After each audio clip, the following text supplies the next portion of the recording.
ang Ginoo makipag-uban kanato hangtod sa katapusan sa atong kinabuhi. Mayong adlaw mga hinigugma sa Dios, kini si Peter Paul Lindo usa ka configuration stage 2 seminaryan sa Diocese sa Mati nga niya karon sa Seminaryo Mayor de San Carlos. Uban kita sa pagpamalandong sa pulong sa Dios.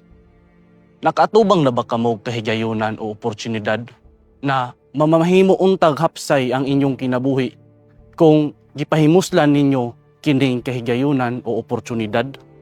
Kana bang makaingon mo, sus, siya nga, may pay ginegosyo na lang unta nako tong kwarta nako, nahurot na lang hinuon.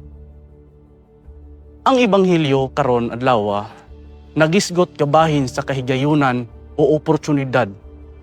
Si Jesus niingon sa iyang mga tinun-an, bulahan kamo na nakakita sa mga butang na inyong nakita, kay sultihan ko kamo daghag mga propeta ug mga hari nga buot mutan-aw sa mga butang na inyong nakita apan wala makakita, ug namati sa inyong nadungog apan wala makabati.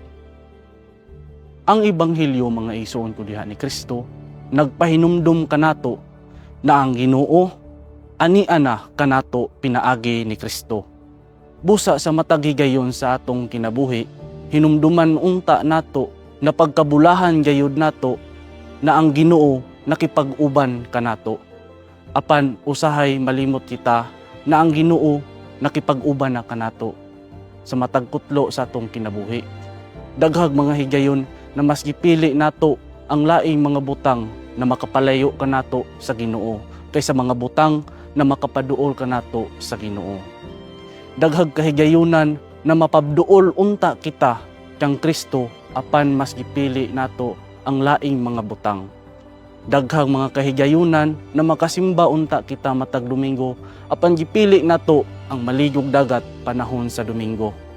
Daghan untag kahigayunan na kita makaampo og rosaryo apan gipili nato ang pag-Facebook. Daghan untag mga higayon na kita makaserbisyo sa simbahan apan gipili nato ang pagtinapulan. Busa mga igsuon, ang Ebanghelyo nagpahinumdum kanato na dili unta nato usikan ang kahigayunan mintras kita buhi pa niining kalibutana. Dili unta nato usikan ang kahigayunan na kita mapaduol sa Ginoo. Dili unta nato usikan ang kahigayunan na kita makaampo. Bisan luyo sa atong kabisi, mangita kitang higayon na mapaduol sa Ginoo. Kay ang Ginoo makipag-uban kanato hangtod sa katapusan sa atong kinabuhi.